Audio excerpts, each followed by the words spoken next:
matur sembah nuwun.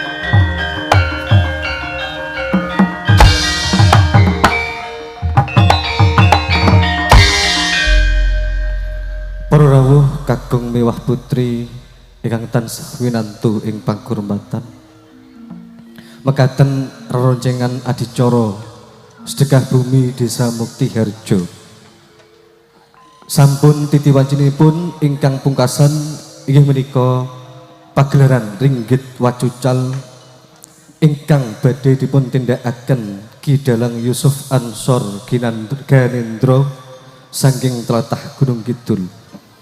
Terakhir saking kawula nyuwun samudra pangaksami bilih wonten tutur lan laku ingkang sampun damel rena ing manah. Kula aturaken sugeng dalu sugeng midhangetaken. Wassalamualaikum warahmatullahi wabarakatuh.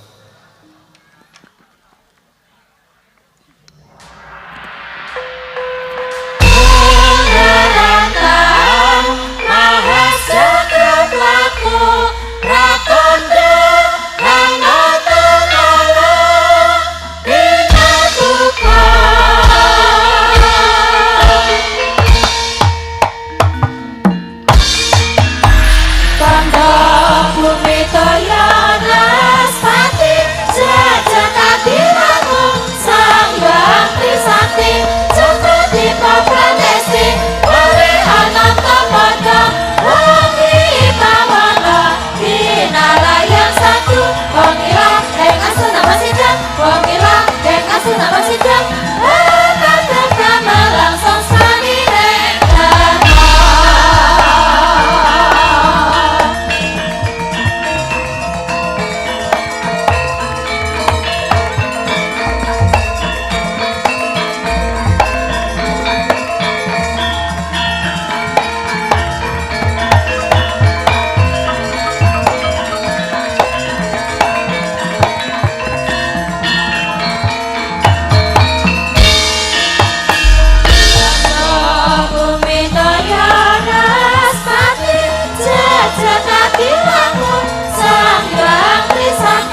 Bremara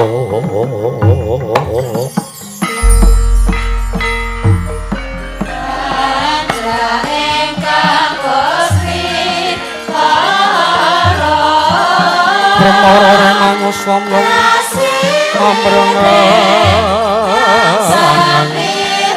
abdi karenan engkas poseyaning marata kamalabung sekar winasan praduk pongan tumiring sang tungka wastrat ojo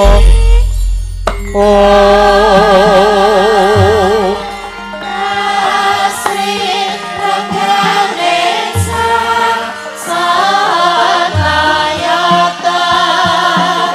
eti peni endah aku nenjirandra lapatan sini wapa pas kanjeng estu patra yang sultan kepuring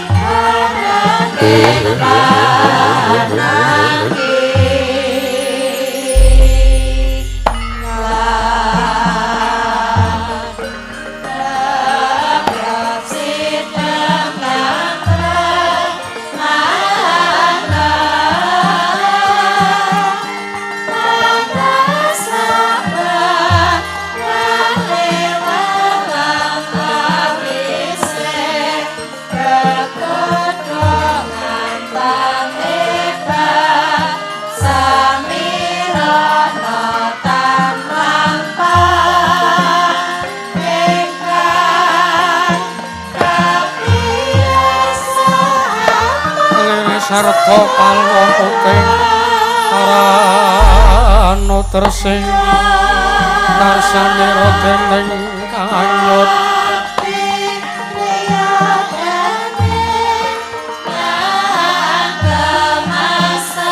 manes rireng ingsun Gusti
Ong wilahe awi kena mastu Rama Sidhem.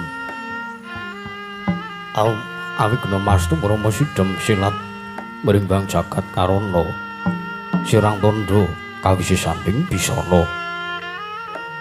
Sono sinambung langing kula wis tumaksa stantun lambang Buddha jinandur tutur. Kadala tetula-tulat mring rabdeng marabdya winisuda trengkang dinama-dama. Pinarita menglata mangkiwa teka pusananing gupita taun renggeng perlambang matumpa-tumpa. Marma panggung panggunggung sang murwaning kata. Seda biar dumadining Bayang Purwa. Purwakaning kandha narik nuting basa dumeng kira ngemusu rasa. Yen narasaya karaos. Mula cari ruang rasa wani wuruhing diri. Rasa rumangsa lir ngrumangsani kaya jalma ngilu kaca. Jarwe wis aku cang carita lebet wis kagelar jroning pangkeliran. Ya Gusti jatene amriksane pagelaran inggih Purwa. Surya Candra Darung Nyawang Kartika wis kinurba rating kawasa. Sahari ratra mitri pawana parateking dosina gilir kemandi. Temadati pitanganing dina sasi warsi windu kang sarta abad. Bulan tangkarta mangkarta ya sinira membuntai jawpating Karembya dadu padhanging kutu-kutu walang katuga burang lono yang buronto dadu branan tanpa wicalan padhang terwansane sangbang kenawing kesumrawani jagat mungging jagat wetan duk mungup-mungup mungging kalingan abu kerabang merengangah kaya dilat-dilato bumi.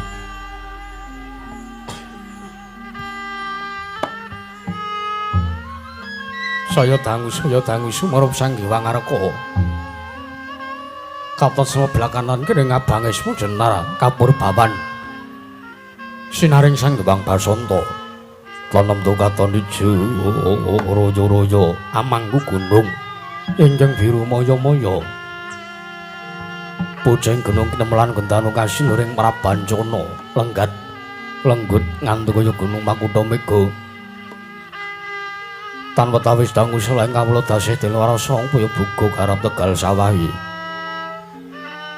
Anglo sira tatana pedhoti sinambi sendonan sesindenan mikul karulungune anggiring raja kayane sawanana pirembagan Samarwangi sayang Hyang Arka saya dangu saya inggil wis katon melos jagat ing Brapapalur kidul wetan kulon sinaring jagat kang samrebiyadara botek jarbul kekuwung prandiring mangke datan wonten ingkang bisa amandhani kekuwunging raja negaring Wirata.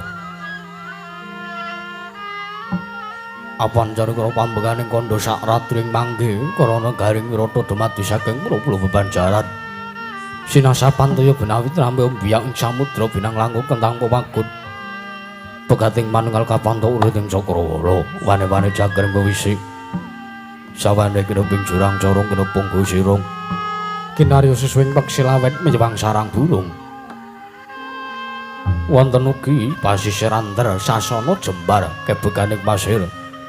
Gumpalaring garis pinggir tanem tuwang ngrembuyung royo-royo karang kitri roe-roe kelapa bumi subur pasiten pawur satengah tinandur tangkar wangkar kawuryan dadi gunung-gunung bepanjengan hangrang sang langit lenggak lenggok lambai to ingkang mijil saking sendang-sendang ingkang mening dertane ilene kang minara para pelu kang tinampi waduk binendung-bendung kinarya ngeling sawah yang pategalaning Narakisma. Mokal panguling tetani bebasan datana bumi sajeng kanggung selo. Sadaya tinandran kang murakabi pandya Bathari Siang gelar pasabinan Yayah Rukmi Sari kang pinangka Pratiwi. Pategaling kepolicing kang buyu kudungan yambi ngantu kaya manglung manggo pitane. Polo kependem, polo kesimpara, polo kemandung, sadotan kuciwa jinawi. Tukulan kang mami kesarasaning diri ingon-ingon raja kaya itu iwen ingkang sansaya ngrembaka lamun siang aglaring mangkunan lamun wanci sarap surya samya bali mring kandange suwang-suwang datan ana calane kandhang anggun anjing palang labet tepi saking tindak Durjana Jukti.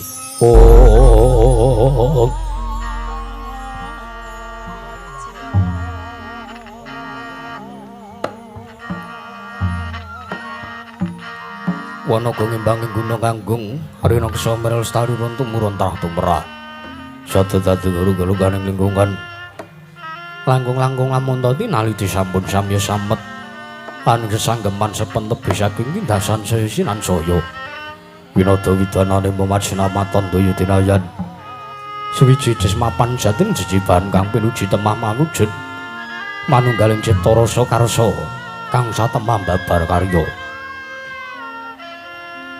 kenging binasake negaring Wirata nalika semana lagi manjing marang jaman kucana panjang punjung pasir pawukara jinawi kemari pakarta tata turtara harja dasarnya negara yang gedhe abore padang jagat dhuwur kukusit turtadu kuncarane turta kasusuning manca prajola sinenta wau ingkang asapusane ngadil bangsa negaring Wirata Muhung Nalindra Tama nenggih jejuluk Sang Nata Prabu Sri Baginda Maharaja Maswapati ya Sang Nata Prabu Durgandana ya Prabu Matsayapati Nalindra pepakuning bumi ingkang anggung jejegaken kautaman Risa juga lenggah ing madaning dampar kucana tataning mangke wisine bosangya para awaya ya satrono negaring Amarta miwah Nalindra Ndarawati nenggih para Pandhawa gangsal ingkang sampun sawetawis wekdal cumandha wonten praja negaring Wirata nenggih nata ing Amarta Sang Prabu Darmakusuma ya Prabu Puntadewa datan kantun panenggahing Pandhawa satring Jedipati ing tunggul pawenang nenggih Sang Raden Harya Warakudara ya Raden Bratasena datan kantun pamadaning Pandhawa satring Madukara Sang Raden Arjuna datan kantun ora giling Pandhawa satring sawujajar tun bumi Retalun wong Sang Raden aku miwah Raden Sadewa ya Raden Pinten Tangsen parandening mangke sangya para kawula samya gandeng pasisiran jejel Ariel alapot pepet bibit para sasat atau pandhenggul datan pasela labet sakadeng morsip ing jaya mludak gendera karo rontek mbulumbul kekiterangan danmu yai munding mangsa labu payung megar mendi camur barati mangsa rendeng tumbang ngrangap kaya jati ngarani mangsa kaduga prandiring mangke nata ing Wirata Sang Prabu Matswapati arsandang dhumateng kondoripun nata ing Dwaraka anggenya purna tetapa wonten ing bali makambang temah kawedharing lisan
yang tampang ratri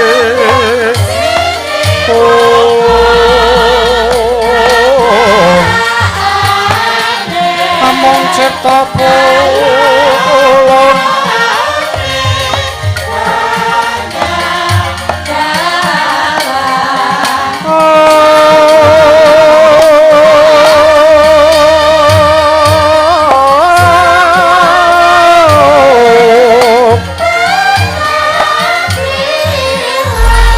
Tanana liyan kaksi milo katur kang cundha mane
Suritinon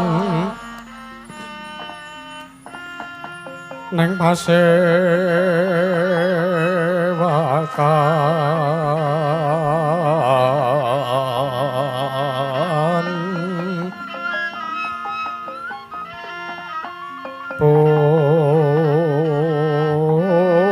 pusana maneka warna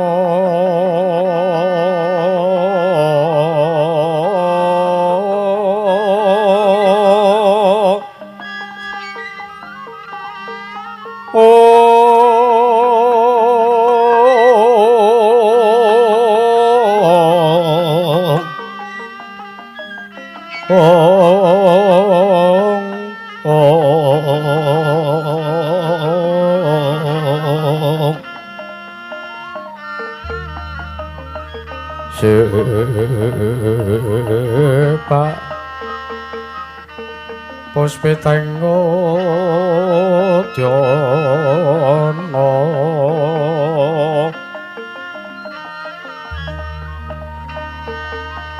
miwang mancra sarwarukma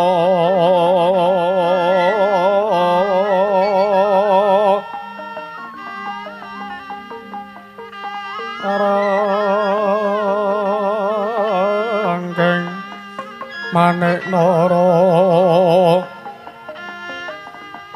mata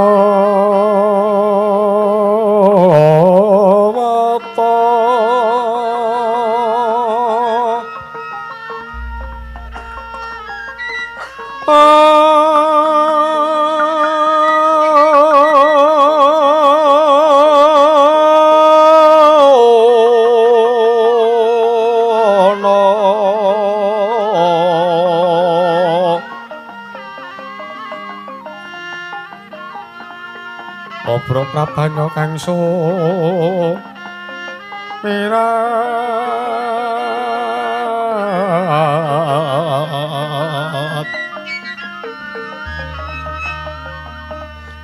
kenyaring tejo leliwaran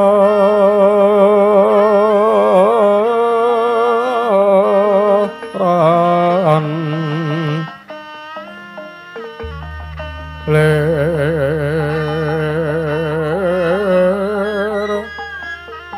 ke laci siring dadet om Om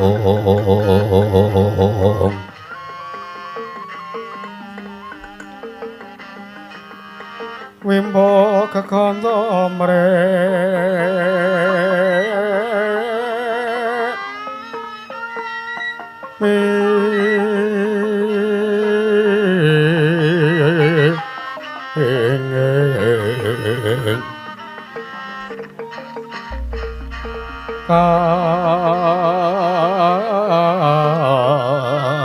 Tiupeng ma Paroto Mando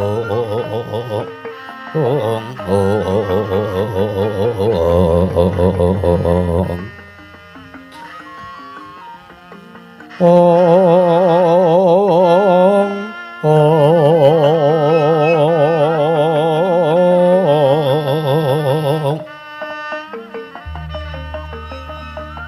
Saparan mangambar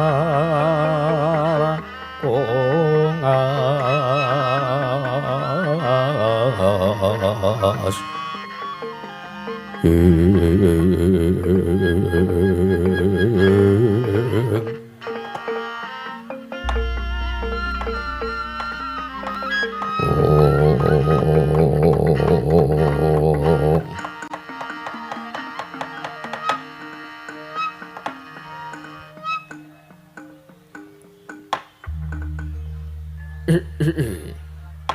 Niwang Agung mugya tansah ngayomi marang praja negara ing wirata saisine ya jagat pangestunggara wayahu Bathara jagat wahaladala ora mengko dhisik putu Prabu Darmakusuma putu Prabu Puntadewa anggone para Pandhawa sawetara cumandhak ana ing praja negara Wirata nalika semana ingkang ora kejaba wigati mung ngenteni wungune Kaki Prabu Ndarawati anggone tetapa brata ning bale Makambang waladala putu Prabu Puntadewa wis katon timbule kadang Mendwaraka marata diakipun yang bakal ndangu kelawan paraptane Nalindra Ndarawati Puntadewa nun mangke Kanjeng Hyang sewu lepat aturipun kang wayah Diagung mangaksami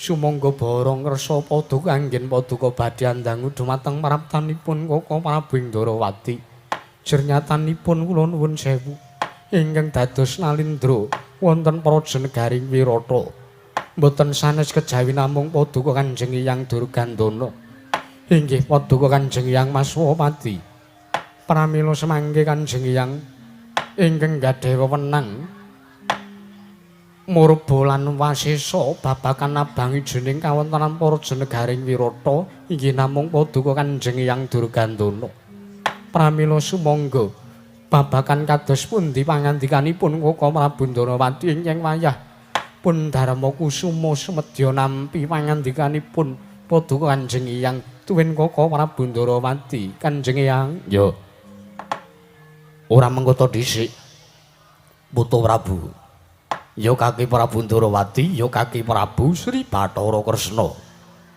aja kaget anggon sira Kaki Prabu tapi jisawane jernyatane pancen wis jugar sartane wis wungu anggon paduka Kaki Prabu Ndarawati laku tapa brata kanthi sarana tapa Tiwikrama tapa Nindra ana ing bale Makambang nalika semana ingkang keduga bisa nggugah sartane jugarake kelawan tapane Kaki Prabu Ndarawati anggere teteki ana ing bale Makambang ora liya mung Pandhawa ora liya kejaba mung putuku ing Madukara ya putuku panengah ya kuwi Si Arjuna mula kang saka kuwi Kaki Prabu Ndarawati gandeng panjaraning Sendyapun yang wis miji kelawan arawuhe ya paraptane Kaki Prabu Ndarawati marata diagi paringa sabda pangandika Putu Prabu ya jagat pangestungkara kula namit pasang kaliman tapi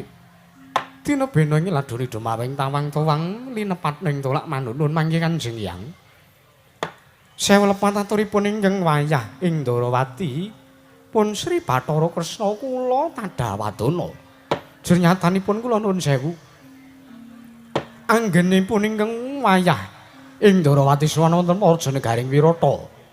Sumengka pengawak Bajara sak mangke kula namung badhe nyadong dawuh timbalanipun Paduka Kanjeng Hyang. Ya. Putra Prabu Raharja praptaning Rajanegara Wirata. Antuk berkah pamujinipun Kanjeng Hyang ing Wirata, Kanjeng Hyang Durgandana. Wilujeng sawanipun ingkang wayah punata Ndarawati mboten manggalangan setunggal punapa marang kula ngaturaken sembah sungkem pangabekti kula kunjuk Kanjeng Hyang Waladalang Gusti. Apa ora jeneng mokal sartane apa ora mengko pun yang bakal nampa walating Gusti teka wani nampa sembahe Kaki Prabu Ndarawati. Ya nanging gandeng pernahe jeneng para Kaki Prabu Ndarawati ya Kaki Prabu Sri Bathara Kresna kuwi klebu wayah ing Wirata. Mula kang saka kuwi nggih. Sembahe Kaki Prabu Ndarawati tak tampa tiba sepadha-padha. Kaprayogana arawuh ing Rajanegara Wirata. Sampun boten karang prayogi Kanjeng Hyang. Kaka Prabu kula ngaturaken pudya pangastawa kunjuk wonten ngarsa Paduka. Yayi Prabu Darmakusuma sampun sanget ingkang raka tambi. Damel bombong ara sing manahipun ora kantong Mandura. Mboten langkung kula ngaturaken salam taklim kula mugi kunjuk wonten ngarsa Paduka. Yayi Prabu Darmakusuma. Kaka Prabu sampun sanget anggen kawula nambi. Damel bombong tuen kula cancang pucing weni dumaweng wijang rama keting merdaya. Saestu ndadosaken cahya antar cahya daging arah kanjewanan. Kaka Prabu mugya kasketsakna lenggah Paduka sampun boten arang prayogi Yayi. Wah.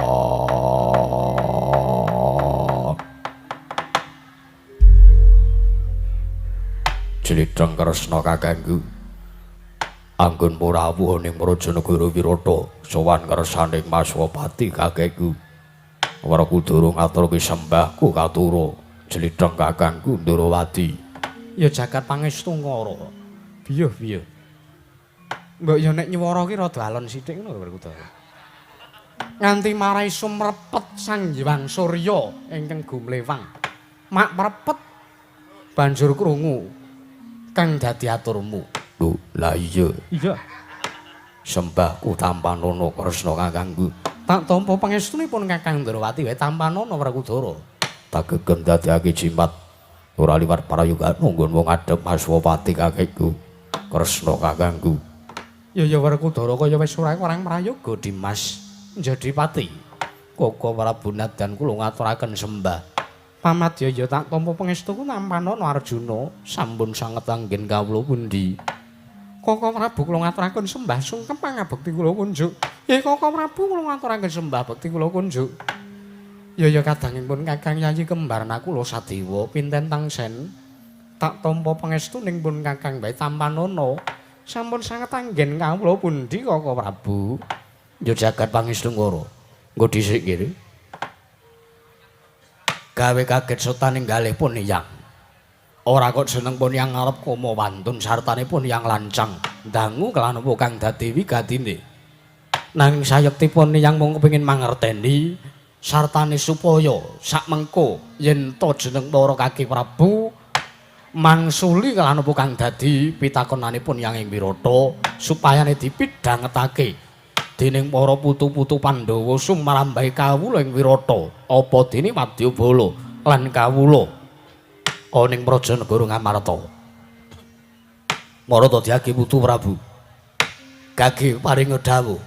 Anggon jeneng para tetegi ning Bale Makambang kira-kira antuk nugraha apa saka para Jawata lan dawuh apa ingkang kudu ditindakake dening para Pandhawa. Gage Prabu, ya jagat pangestu karo Kanjeng Hyang.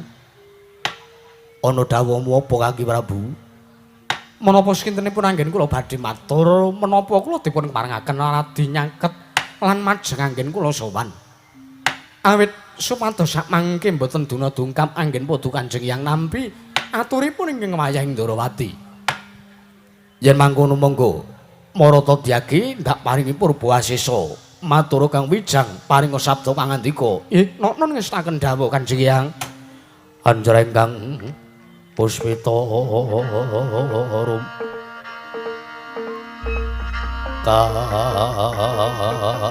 kasilireng samirana mre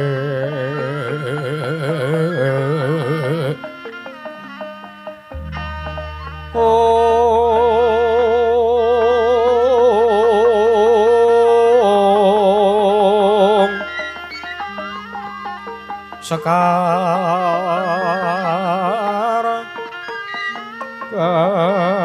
kadong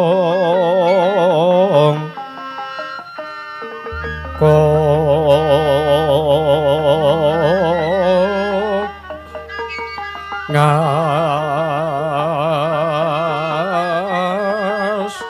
kandana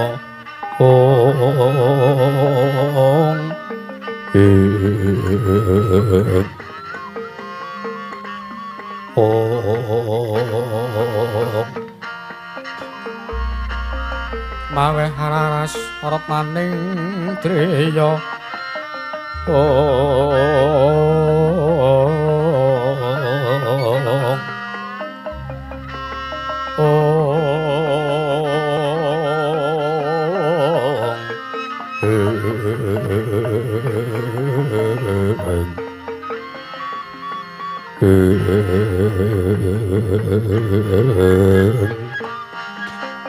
ya jagat pangestu wayah Bathara jagat mangke Kanjeng Hyang mboten ateges ingkang wayahku mawantun matur cumalena tuwin lancang matur wonten ngersa paduka Kanjeng Hyang Durgandana ing Wirata nanging sedaya menika kula kinten mboten saged pinambengan menapa ingkang dados kenenteking manahipun ingkang wayahing Ndarawati kapurih kula ngaturaken menapa ingkang dados kasil lan kabul kawusananipun ingkang wayahing Ndarawati anggen sakmangke kula tetegi wonten ing bale Makambang ya marata diagi paringa dawuh nggih Puntu Prabu nun mangke Kanjeng Hyang mugi dados ning kawuningan bila anggenipun ingkang wayah Punata Ndarawati anggen kula lampah talak Barata tetegi wonten bale Makambang rikala semanten ingkang wayah nampi wujuding kanugrahan saking para Jawata wonten ing kanugrahan ingkang kula tampi menika tansah kejawi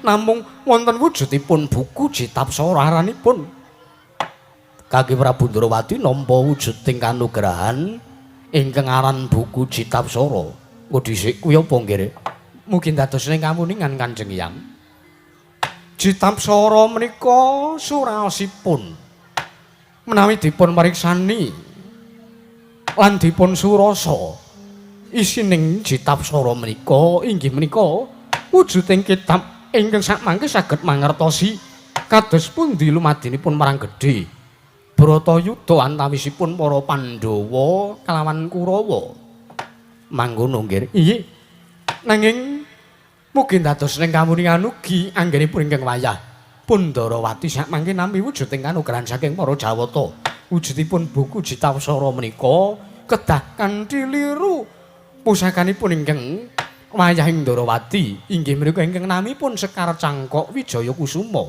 Kanjeng Hyang nalika semanten pusakanipun ingkang wayah Punata Ndarawati wujudipun Sekar Cangkok Wijaya Kusuma sampun kabanjut dening para Jawata samangke dipun paling liru kanugrahan inggih menika wujuding buku Jitapsara mengaten Kanjeng Hyang walah dalah ya jagat pangestu ngara wayah Bathara jagat yen mangkono miturut kang dadi atur pangandikane Putu Prabu Ndarawati ingkang puspun yang tampa yen to mangkene kahanane cetha kalamunta perang gedhe antarane Pandhawa lan Kurawa ya ingkang winastan perang gedhe Bratayuda ora suwe meneh bakal kelakon mesti kemawon mekaten Kanjeng Hyang jernyatanipun menapa ingkang sampun kula tampi sasmita saking para Jawata sampun cetha ngandhaken bilih para Kurawa lan para Pandhawa sakmangke kedah inggih menika napaki lampan ingkang namipun marang Ageng Bratayuda ya nggih ya banjur dawuh sak banjure pun yang mung kari manut kang dadi panjaluke Putu Prabu ya Kaki Prabu Kresna mangke riyen Sekintenipun Paduka Kanjeng yang ngeparengaken gandeng menika ugi salah sawijining syarat sarana inggih menika ugi wujuding kewajiban ingkang kula surasa wonten sak madaning buku Jitapsara menika Kanjeng Hyang. Pramila samangke ingkang wayah pun Natandrawati ingkang wayah pun Kresna kula nyuwun supados ingkang wayah kautus minangka duta ingkang pungkasan ingkang wigatos inggih menika nanjaken dumateng kawontenan wonten ing Praja Negari Ngastina. Tegese piye? Ateges nuwun sewu. Menawi samangke Paduka Kanjeng Hyang Durgandana angutus ingkang wayah pun Kresna minangka duta anggen kula badhe nanjaken wonten Praja Negari Ngastina menawi Yayi Prabu Duryudana cukeng sartanipun adreng ngukuwi negari Ngastina tartentu perang ageng Baratayuda badhe kasembadan lan badhe kelampah. Nanging sakmangke menawi Yayi Prabu Jaka Pitana, Yayi Prabu Duryudana masrahaken negari Ngastina kelawan negari Ngamarta wonten pangusipun para Pandhawa paripaksa wujudipun inggih menika perang ageng Baratayuda inggih perang gedhe antawisipun Pandhawa lan Kurawa gagar wigar mboten siyos kelampah Kanjeng Hyang. Mangkono nggih. Inggih. Nanging mungkin dados ing kamuningan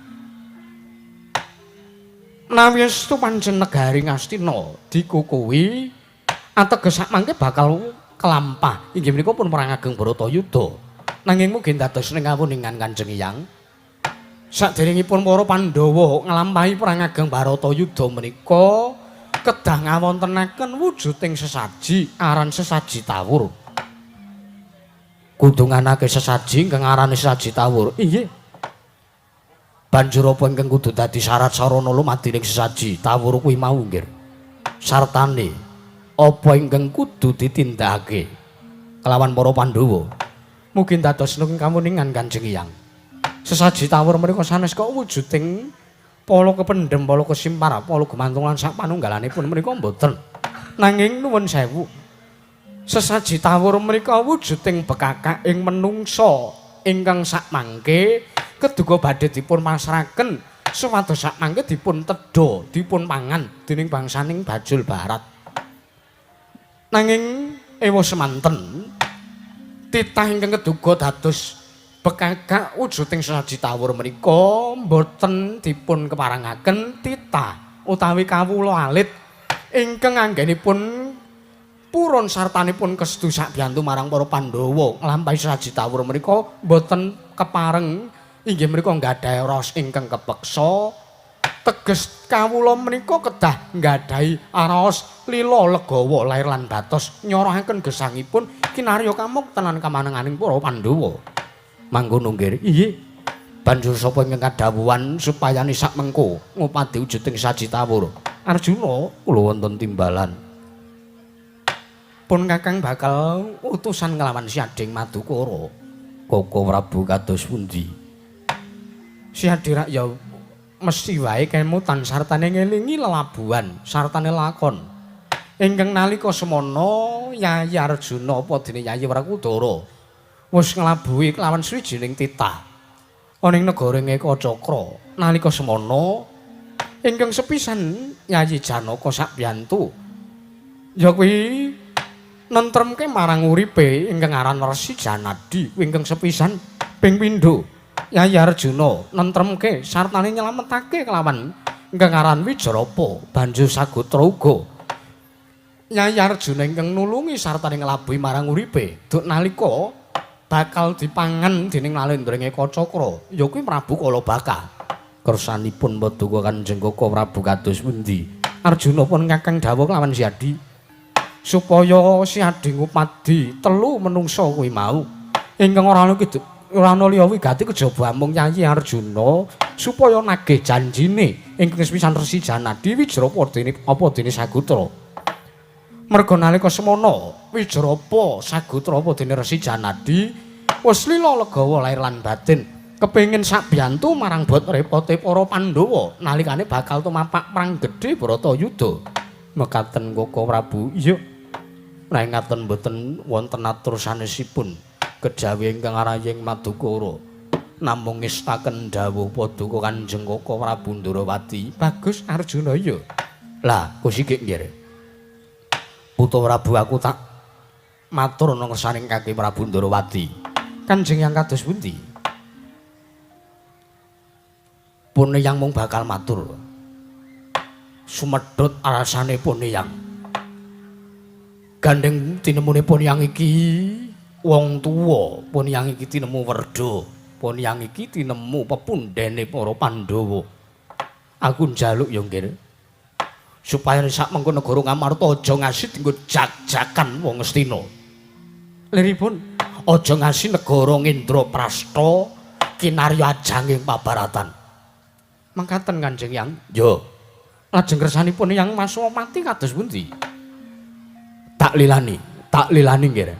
Negara Wirata sak utuhe, sak mengko supayane dadi ajanging pabaratan yen to pancen perang gedhe Bharatayuda iki mengko kasembatan nggih. Sikra-sikra yen Parmana kanca sikra ngrakit nawang sesangga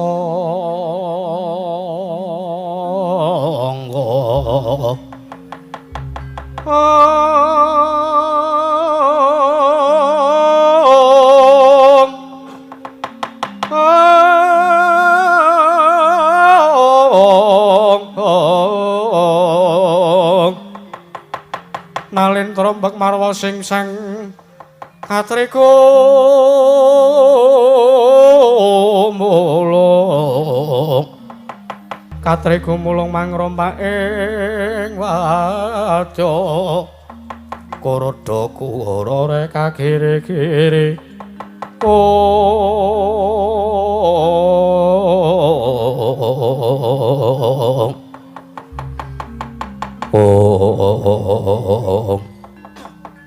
ya jagat pangesungkara Kanjeng Hyang ngestaken dawuh Paduka Kanjeng Hyang Maswamati. Ya. Menawi mekaten ingkang dados sabda pangandikanipun Kanjeng Hyang Durgandana. Sampun cetha bilih sak mangke ingkang wayah pun Ndarawati inggih wayah pun Kresna. Kula kautus minangka duta ngemutaken sepisan malih inggih wekdal ingkang pungkasan dumateng pun Yayi Prabu Jaka Witana. Ya, tak lilani nggih. Tumili sak mengko ora kok jeneng ilangi rasa pakurmatanipun yang ana ngersane Kaki Prabu Ndarawati. Marata diaki tak jaluk Kaki Prabu Kresna budhal dina sak mengko iki. Nggih. Nang ngaten ingkang wayah punata Ndarawati namung prastawa dawuh Paduka kula badhe nyuwun pamit madal wasilan.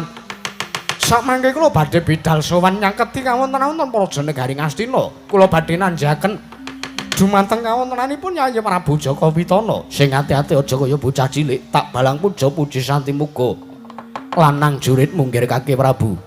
Kresna kakangku nderekake tindahe Kresna kakangku. Wah, aja alang ati. Yen to pancen monggo perang gedhe Bharatayuda kelakon. Kresna kakangku ora usah cawi-cawi, ora usah melu-melu babagan paperangan. Mengko Werkudara ingkang bakal narabasing angkara murka yaki para Sata Kurawa. Werkudara ya ning nganggo pernatan lho, Di. Yo, mesine mangkono. Perang gedhe Bharatayuda miturut surasa ning buku Citapsara kuwi dudu perang ampyak awur-awur. Yo, yen manggon ndereke nglawan tindahe Kresna kakangku, Koko Prabu nderekaken tindak Jengkar Paduka. Koko Prabu Ndarawati ingkang wayah ingkang arayipun Darmakusuma. Ndherekaken tindak Jengkar Paduka anggenipun badhe sowan wonten para Janagaring Astina. Inggih Yayi. Kula kinten sampun cekap menapa ingkang dados kewajibanipun ingkang wayah ing Ndarawati Kanjeng Hyang. Tumili sak mangke kula nyuwun pamit. Badhe sowan wonten para Janagaring Astina mamestu Nagaring Astina dipun kukuwi maripaksa perang ageng Bharatayuda kedah kaleksanan Kanjeng Hyang. Ngati-ati. Ngati-ati nggih.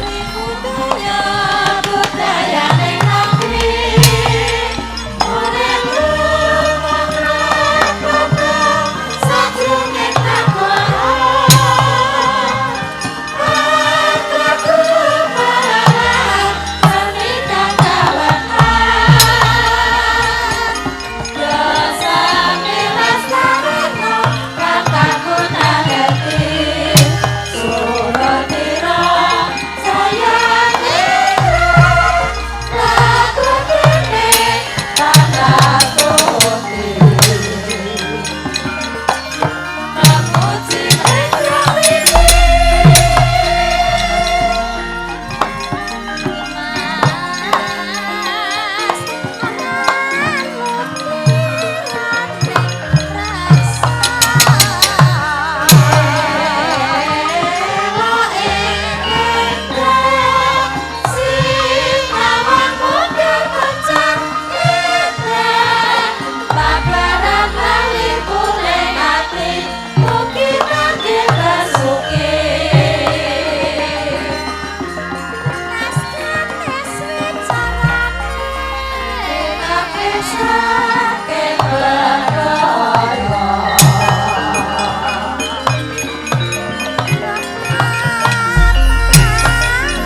kira babar pisan Werkudara. Maswapati kakekku apa? Yen to semono gedene labuhane kadangmu ing Ndarawati, ya Kaki Prabu Kresna. Anggone bakal sakbiyan marang para Pandhawa nggone bakal napaki perang gedhe Bratayuda. Piye nggih? Lakon kaya mangkene wis bakal dumadi ponyang sejati ngeman marang kekadangan antarane Kurawa dene Pandhawa. Jernyatane Pandhawa lan Kurawa kuwi isih padha-padha litrah Barata. Nanging ana ngapa kok padha cecongran padha dardah kaya mangkene. Walah. Arina tanpananing dalu. Ponyang ki mung menggalih babakan kanan nek nganti Pandhawa mengko kalah. Napaki perang gedhe banjur arep kepiye kanane para Pandhawa. Maswapati kakekku. Werkudara piye? Tak kira ora dadak. Maswapati ya Durgandara kakekku kuwatir babagan lelakon iki. Mergo pancen kabeh ya para Pandhawa ki kautus dening dewa supaya nimbrasta angkara murka. Ya kuwi nerabasing para Sata Kurawa. Yen to pancen Gusti ngeparengake lan Gusti wis mene pesthi yen to angkara murka ing jagat bakal sirna, ya teges bakal kelakon Pandhawa menang nggone napai perang Bratayuda. Nanging kosok wangsule. Yen to Gusti ngersake angkara murka isih kuncara ning jagat isih gumelar ning bawana iki. Wah, tak kira ora bakal kelakon Pandhawa menang lakoni paperangan. Ya. Wah wis, aja ngrembug kaya ngono. Aja ngrembug kaya ngono. Rina wengi Ponyang ki mung donga, Pandhawa menang, Pandhawa menang. Ora menange sak ora-orane cocok. Cocok apane? Tegese mangkene iki. Pandhawa kuwi nggone napaki perang gedhe Bratayuda ki ra sayekti mung mergo kewajiban. Yo, ora ana liya kejaba mung kewajiban. Mergo Bratayuda dudu kok jangkane Pandhawa lan Kurawa, nanging Bratayuda iki jangkane jagat. Mengkono munggu anggone Kresna kakangku nuturi lawan Werkudara. Nun mangke Kanjeng Hyang Putra Prabu Puntadewa piye? Nuwun sewu mbok nek kula dipun keparengaken matur. Mbok inggih perang ageng Bratayuda menika dipun wurungaken kemawon. Lho kose. Babakan wurung sarta orane perang gedhe Bratayuda iki bakal kelakon apa ora mung gumantung kelawan Ratu Ngastina ya ingkang aran Prabu Duryudana. Yen to pancen dikukuwi teges perang gedhe Bratayuda bakal kelakon. Nanging yen to negara Ngastina lan Ngamarta dibalekake ing wangwasane para Pandhu teges bakal wurung perang gedhe Bratayuda sing sareh. Aduh.